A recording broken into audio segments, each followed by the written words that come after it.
Hi, my name is Kyle Westerman, and this is EDL 853 Special Education for School Administrators, and this is Module 1, my introduction. My personal demographics: I am a teacher at Oxford Junior High and High School in Oxford, Kansas. This is my first year teaching at Oxford. I teach junior high history and high school strength and conditioning. I also teach junior high PE as well. It is my 6th year of teaching.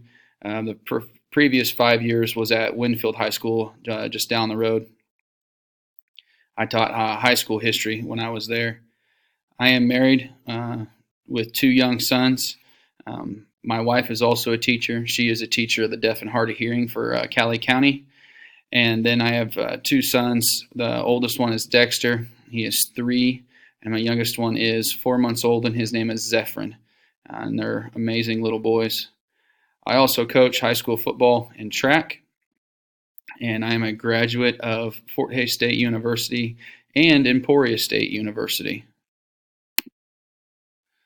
Our school use of usually involves paraprofessionals in the classroom. In the past, I've had paras in most of my classes here and there when it comes to needing help with students with special needs. And for the most part, we do get some help in helping those kids get through the class, whether they have troubles reading or writing or dyslexia or something like that. We usually have a paraprofessional in there helping with that. Also, I've worked really closely with special education teachers in the past as well. And here at Oxford, I haven't gotten a paraprofessional yet, but I have been in constant contact with one of the special education teachers here, because I do have 2 students that one has eyesight problems and is constantly using Braille. So all of my stuff is being transcribed into Braille. So I need to plan ahead and get that stuff to her so that she can translate it into Braille so that the student can use that to read instructions and so on and so forth. I'm also in contact with a school nurse because I have a student that has a hearing disability, and he has an FM transmitter that I use in class that projects my voice into his ear using his hearing aids. And so the school nurse has worked closely with me on that to make sure that he is using his equipment properly, and I know how to use it properly as well. My personal use in the past, I usually break the learning into small steps for kids so that it's not a huge project all at once. I do administer probes for students that struggle with staying on task. I usually either sit with them or I'll be like, hey, here's a due date for part of this project, and ask them questions constantly, making sure that they're on the right track. Again, with special education students, you need to supply regular and quality feedback to make sure they know that they're doing the things correctly.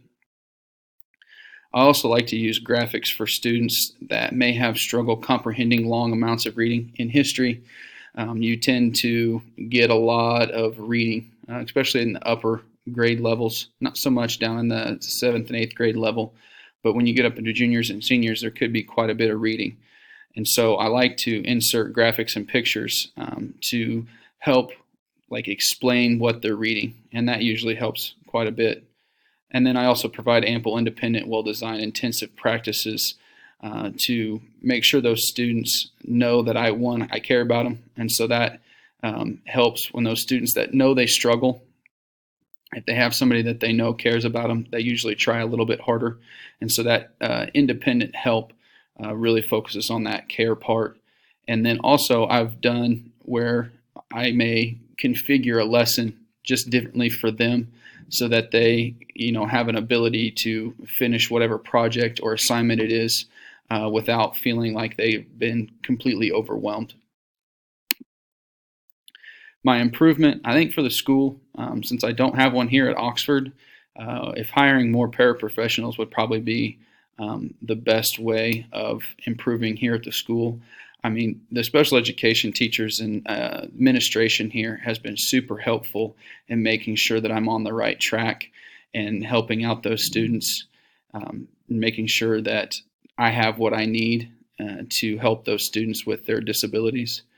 I think from a personal standpoint, working with those students one-on-one and figuring out what works best for them, if getting them stuff ahead of time uh, allows them to take more time on stuff, that's what I need to do. And just, like I said, working one-on-one to figure out what works best for them.